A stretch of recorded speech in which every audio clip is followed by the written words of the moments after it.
Welcome to the Ellis podcast. It is Sunday, everybody, and that means it's time for my MLB power ratings for the week. It's good to see everybody again. Excited to be with you. I am going to go over the power ratings this week, and then I want to talk a little bit at the end about pro wrestling. Just to tell you kind of a vision of where I'm going with it, but not necessarily getting into a lot of what's going on in the world of pro wrestling. There's a lot more opportunity to go over that in the near future. So anyway, let's get into it. Before we do, again, I'm going to make my plea as I always do. Please subscribe to my YouTube channel, subscribe to the Apple Podcast, subscribe to the Spotify podcasts, subscribe to all three. What the heck? Why not? Would love to have more followers and more subscriptions. And that, again, helps me get more and better content out to everybody. So really looking forward to doing more of that. If you like a particular show, please give it the thumbs up. That would be greatly appreciated. And also follow me on my social media channels at Ellis HQ, predominantly on X, but always ask for Instagram followers as well, even TikTok followers. So that would be great. And then if you have questions for me, questions for the show, just email me, jamie@tellisellis.com. All right, let's start with getting into MLB power ratings for week number 10.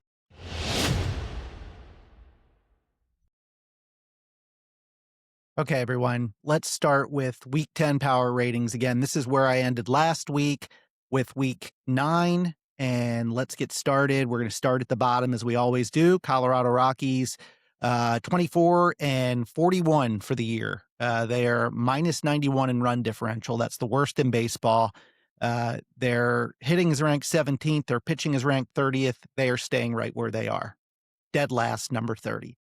Number 29, I'm going to move the Giants out of 29, and I'm going to move the Angels back one spot. And you know, this might be a little nitpicky, but when you look at it from a big picture standpoint, the Angels are 24 and 41, just like the Rockies. They're minus 59 in run differential. They're 23rd in hitting, 28th in pitching. I think they're the second worst team in baseball right now. Now, the Giants, I'm not going to take them very far. I'm going to move them right back into the 28th spot. The Giants are 26 and 39, nothing to write home about. Their hitting is 9th, which is pretty darn good, and their pitching is 22nd. I always think of the Giants as a strong pitching team, so a little bit of disappointment there. But the Giants, we kind of knew what they would be at the beginning of the year a little bit. I'm going to move the Mariners out of 27, and I'm going to continue to move the Royals back, moving them back one spot to 27th. The Royals are 26 and 39 as well. Run differential of minus 49. Their hitting is 27th. Their pitching is 21st. I could see a lot of reasons why some may say they are the 28th team in baseball. Maybe not the 29th or 30th, but that they're worse than San Francisco, and maybe they could be, to be honest with you, but I have them at 27th. 26th, I'm going to take the Twins back a spot. The Twins are 30 and 36, which is not terrible. They're minus 25 in run differential. Hitting is 18th. Pitching is 23rd. They do have some young prospects that are on the cusp of being called up.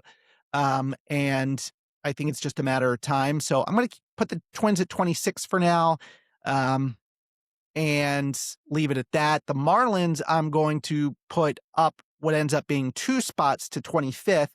Just a little bit less about what they did in the last week and more about just their overall results.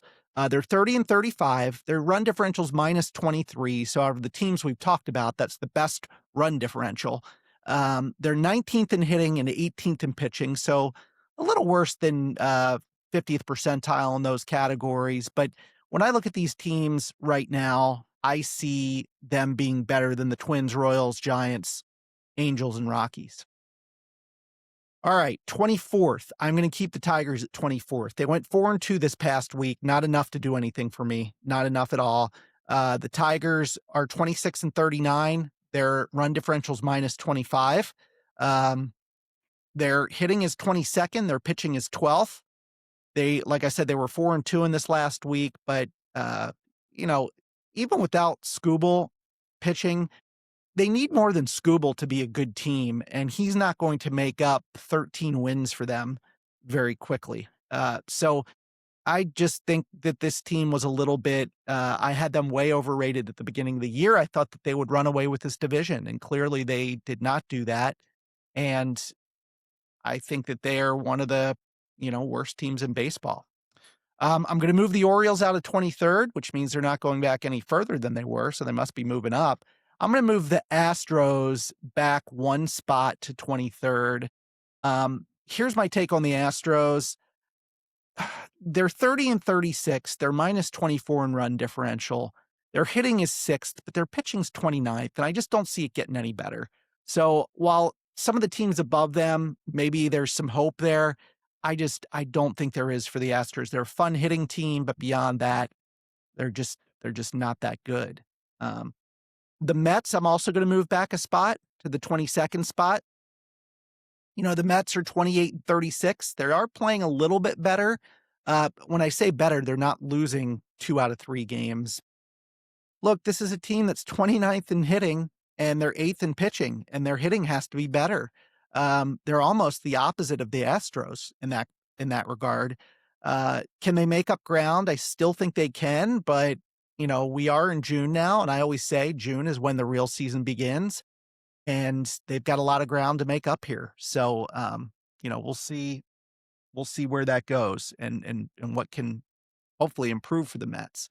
I am going to take the Red Sox all the way from 19th, and I'm going to move them down to 21st.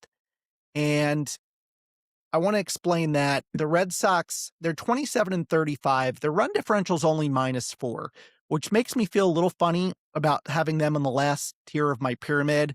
But, their hitting is 20th, their pitching is 19th. They have not shown me anything that says this team is a good team. So I am moving them to 21st.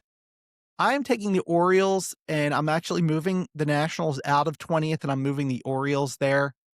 Uh, Look, I'm as hard on the Orioles as anyone, and I think you all know that, how I've talked about them this year and how they blew a 4-0 lead today, and right now they're losing 5-4 in the 8th, which just ticks me off.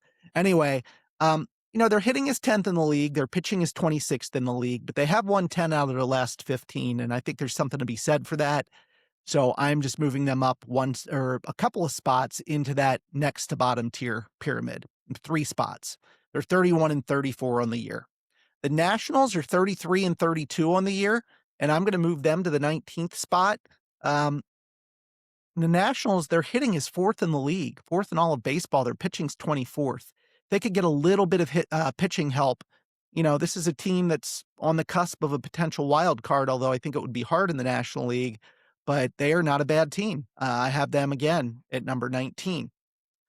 Number 18, I'm moving the Sox out, and I'm moving the Athletics back to number 18. I like the Athletics. I think highly of them in the next year or two. I think they're going to be a really big player in the American League West. Right now, they were 2 and 4 for the week. They're 30 and 34 on the year, -48 run differential. Their hitting is 12th. Their pitching is 25th.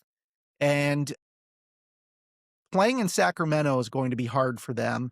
Yes, they're always going to hit the ball, but they're always going to struggle pitching. So I bumped the Athletics down to 18th. And part of it is I think that division's becoming a little bit more competitive. I'll get into that in a second. All right, so I'm going to move the Rangers out of 17th, and I'm going to put the White Sox in number 16.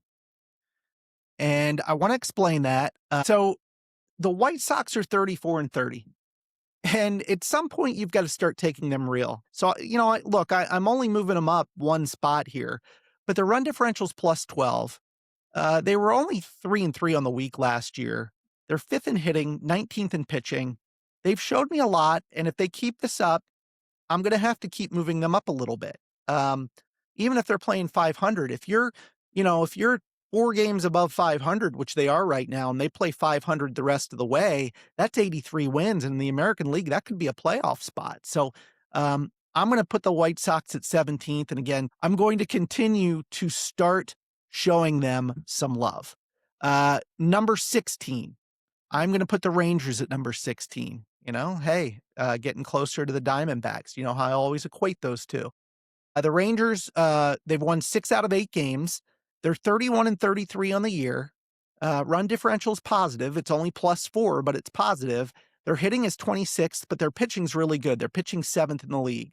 So I think this is a Rangers team that, similar to the Diamondbacks, are slowly starting to show that they could be something. All right.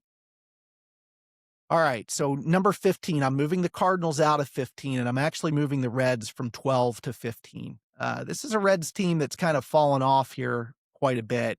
2-4 last week, 31 and 32 on the year, -49 run differential. They're 16th in the league in hitting, 27th in the league in pitching.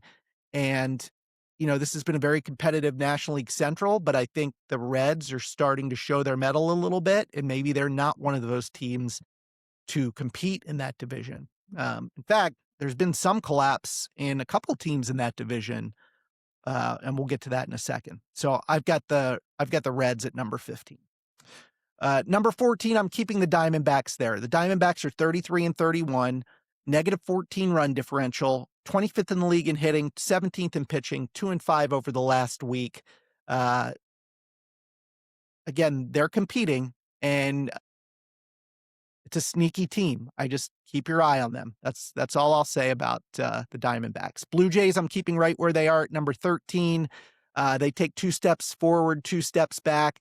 31 and 34 on the year, -15 run differential, not that bad. They're 20th in the league in hitting, 14th in pitching.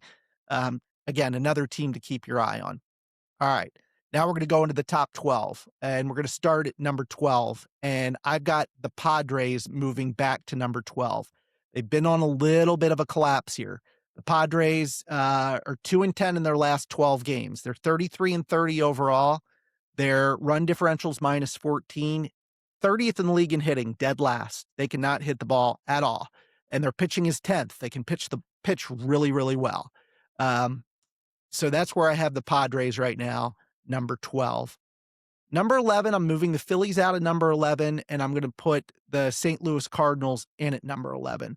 So again, showing the Cardinals some love. This is up 4 spots. They were only 4-2 on the week, but again, their body of work. They're 34 and 28. That's 6 games above 500. They're 15th in the league in hitting, 16th in pitching. That's right at the 50th percentile in each of those. And again, 4-2 in the last week.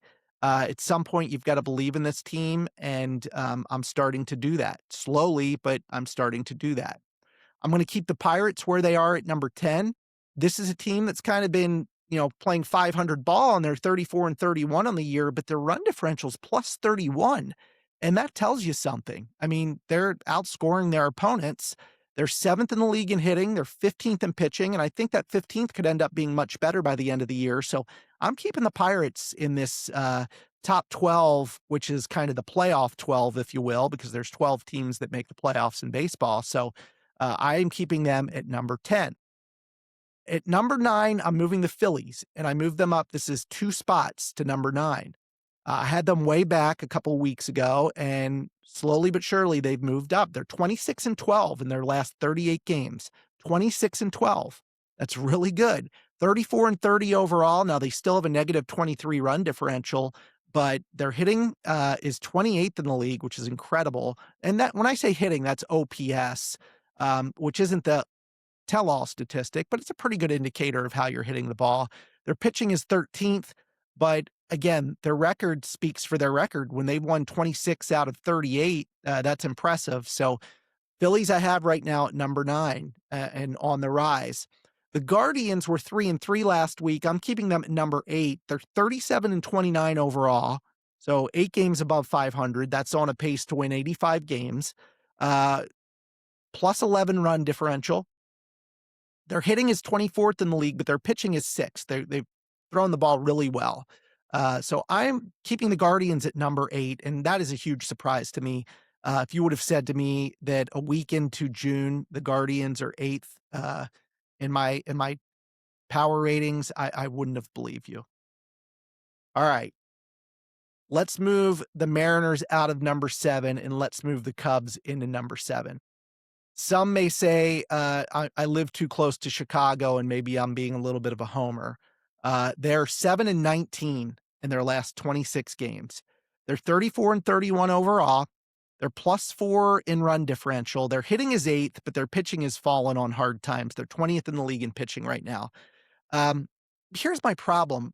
Where do I move them? Um, Maybe I could move them above the Guardians, but I'm not ready to move them above below the Phillies yet. I'm not ready to do that. Certainly not below the Pirates or the Cardinals. So I think this is the right spot for them, even though they've had this collapse.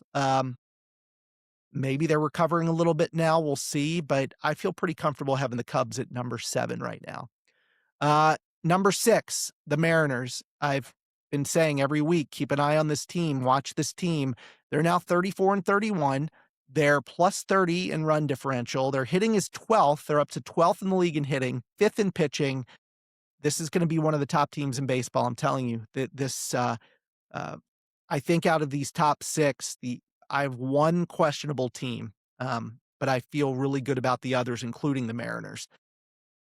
The top 5, I'm gonna tell you right now, are unchanged from last week. I don't think there was enough done either way to move any of these teams. The Rays are 37-24. They've fallen back a little bit, but they're still +10 run differential, 10th in the league in hitting, 11th in the league in pitching. This is the one team that I could see falling out of that top 6. Maybe they played above their level a little bit, but, I right now, having them at 5, I feel really good about that.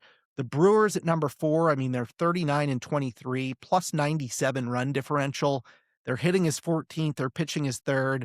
This is a really, really good baseball team. The Yankees, 37-26, a +91 run differential. Their hitting is 2nd, their pitching is 4th. One of the best teams in baseball. Now, they are losing Aaron Judge for a period of time. That bears watching. But look, their pitching is really which has been doing the good stuff for them. Will Warren, Cam Schlittler, um, they just have a really good pitching. So got the Yankees 3rd. I contemplated moving the Dodgers above the Braves, and that's because the Dodgers are 1st in the league in hitting, 1st in the league in pitching. They have the best run differential in baseball at +141. For those reasons, maybe they should be above the Braves. The Braves have a 2-game better record than the Dodgers. Their run differential of +115 is 2nd in baseball. Uh, they're 3rd in hitting, 2nd in pitching. So I could make the argument that the Dodgers could be 1st, but I just didn't see enough to definitively make a change there. And that, my friends, is my Week 10 MLB power ratings.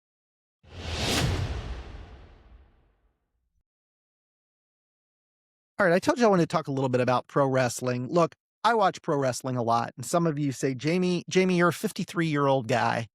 You're a COO of a big organization. What the heck are you doing watching pro wrestling? Why are you watching it? Like, why do you talk about it? Why do you go sometimes? Um, I love it. I don't know. Some people like the show Euphoria, right? Some people like Love Island. Uh, some people like to watch a really good movie. 2 of those 3 are scripted, right? Euphoria is scripted, a movie scripted, Love Island could be scripted for all we know. I guess it's reality TV, but who knows? Pro wrestling is a story that's scripted. It's sports entertainment. There's storyline. And yeah, there's wrestling in the ring that follows it, but I enjoy it. It's my passion. And I've gone on and off in my life. When I was a young kid, starting in really, it was November of 1985. The Wrestling Classic was a pay-per-view that I purchased with my brother-in-law, and we watched it, and I fell in love. I fell in love with Randy Macho Man Savage. He was my favorite wrestler. And from that time, I quickly fell in love with it. While I didn't watch WrestleMania 1 because it was before that Wrestling Classic, I watched WrestleMania 2. I watched WrestleMania 3. Still remember where I was, Harry's house. Dave Buckler was there. Um, WrestleMania, that was WrestleMania 3. WrestleMania 4 and 5, I attended.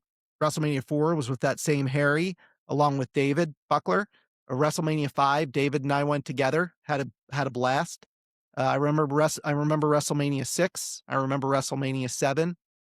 And then I stopped watching. I went to college and just fell out of love with it. And I remember David Buckler calling me one day and saying, "You got to watch this WCW stuff." This was 1997, maybe 1998. He said, "It's the wrestlers we used to love and they're wrestling and it's great." And I watched it and I fell in love again for that period of 1997, call it, through 2021, when WWE purchased WCW. And then I kind of fell away from it, but then I brought David back and was around 2006, 2007, because I started watching it and loving it and brought him back in. And we ended up going to WrestleMania 25, 26, 27, 28. Um, and it was great. And that was, what, 2006, 7, 8, something like that through 2010 or 11. And then I stopped watching it again. And when AEW came about, I started watching a little bit and then I stopped and then the pandemic hit. But coming out of the pandemic, I started watching it again and I've really been watching WWE and AEW pretty much nonstop. But it's not just WWE and AEW who are the two prominent promotions right now. I mean, I watch Raw, I watch NXT, I watch Dynamite, Evolve, Ring of Honor, TNA, SmackDown, the National Wrestling Alliance, Major League Wrestling, pay-per-views, premium live events, a AAA and CMLL in Mexico. I watch New Japan Pro Wrestling. I watch a lot, and it's because I enjoy it.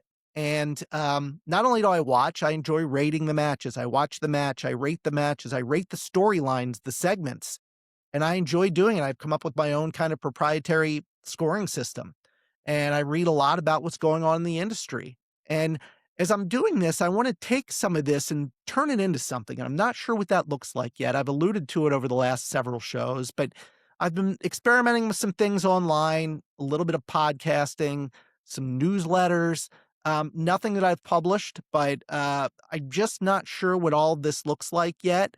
But it's going to be something that comes out of my regular Tell Us Ellis content and moved probably primarily to a different platform like Patreon or Substack. I've been playing a little bit with those, and you know, I, I I like it so much. I don't know if it fits in with some of the stuff that I do with Murph on football, Buckler on football and basketball, um, some of my entertainment, rewind sessions and so forth. This feels like I want it to be a separate segment. So again, just come along for the ride with me. I'm going to tell you where all of it ends up and I just ask you to give it a chance. Let me know what you think. The wrestling fans are going to like it more than the non-wrestling fans, but I just feel like there's more I want to do there. So, with that said, I want to talk a little bit about where the product is right now, because I think overall, from a wrestling standpoint, we're at a really, really interesting juncture right now. The WWE, which everybody knows, used to be the WWF and the prominent promotion in all of wrestling, and it needs to go through some change right now. They've got some really good young stars, the Sol Rucas, JC Jane, Trick Williams, Ricky Starks, Oba Femi, Braun Breaker, Carmelo Hayes, a lot of really good young stars that have been brought up to the promotion at a time when you also have these aging veterans like CM Punk, Roman Reigns, Brock Lesnar, even Cody Rhodes. And WWE attendance is down right now. And it feels like the product's flat. And when I listen to podcasts and I read newsletters, this is what I'm hearing from some of those, you know, um, expert columnists and expert podcasters. NXT is kind of the WWE's minor league product. And there's a new group of wrestlers that are fresh into NXT because NXT sent up some of these young stars to WWE. And the WWE has to find a way to do this handoff. And they've struggled with this. They struggled with this back when Randy Savage and Hulk Hogan and the Ultimate Warrior had to hand over to that next generation. Um, and they struggled a little bit when you had the Triple H's and the Undertakers and the, Shawn Michaels handed over to that next generation. At least they had John Cena then, right? But now they're struggling again as Cena's handing it off, and the CM Punks and Roman Reigns are going to hand this off, and the Brock Lesnar's. So look, they can still go on a good run with these guys. It's not like they're that old. It's not like Cody Rhodes is done. It's not like Roman Reigns is done, but there does need to be a refreshment, and I think they're struggling with that. On the other hand, I look at All Elite Wrestling, AEW, the number 2 product. They have the best wrestling, period. No question about it. If you watch their in-ring matches, the quality is insane. They've made lots of great changes over the last 12 to 24 months. It's a better product than WWE right now, period. Hands down, it is. They're coming off a great Double or Nothing pay-per-view where they sold out, really good ratings, really good reviews. Look, attendance is down there too, just like WWE.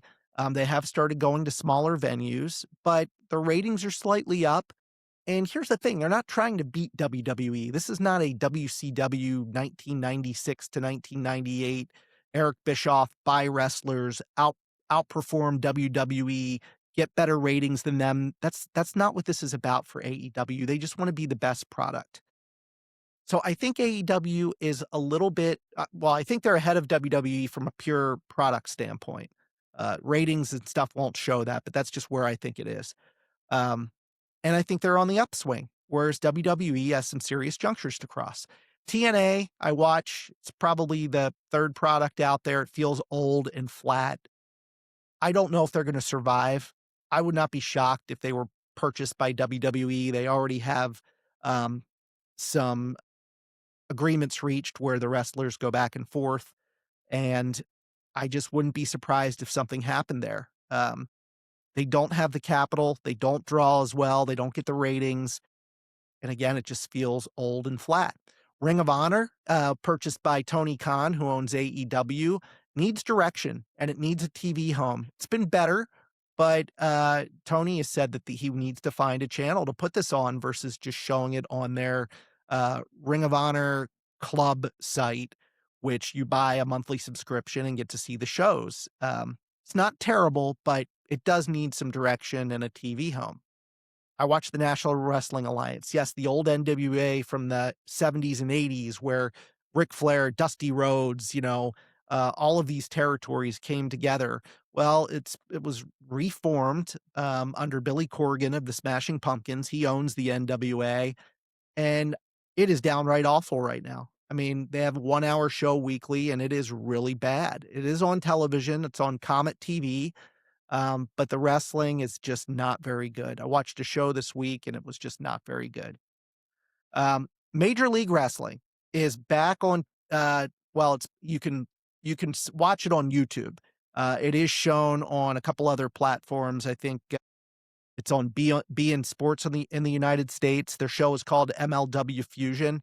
I love it. I think it's tremendous. They have kind of a cult following. They do pre-tape their shows. They're running their shows this week. It's a 1-hour weekly show that you can find on YouTube or again, beIN Sports. It runs every Saturday. It's great. The wrestling's great. The characters are great. And I think they do a great job. And again, they have this cult following. So I think if I were new to the wrestling business, I would say check it out. You might really like it.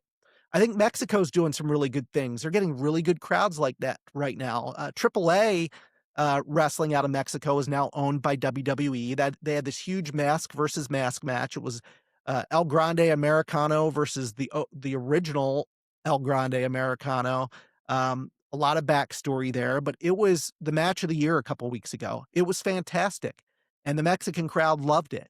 And they're going up against CMLL, which is an independent promotion in Mexico that does tremendous work and has tremendous wrestlers. And I'll tell you, I enjoy watching it. The crowd gets hyped, and it's just good lucha libre wrestling. So that's kind of the state of where things are right now. Like I said, I'm experimenting with some different things. I just asked you to come along for the ride. I'll tell you where I go with it. I want your feedback. I think from a wrestling standpoint, you can expect more content, podcast form, maybe written form. As far as Tell Us Ellis, this show goes, I'm going to continue to provide my regular content, baseball, football, some wrestling, entertainment, basketball, Murph, Buckler, Kristen and Dustin from a wrestling side. I want to continue to bring them in, bring in other guests, continue to do my rewind sessions. So again, just trying to experiment with different things, and I'm putting a lot of thought and effort into it, a lot of stuff behind the scenes that you don't see. By the way, this is by no means my full-time job. This is a hobby that I have on the side, but I love doing it, and I hope you enjoy it too.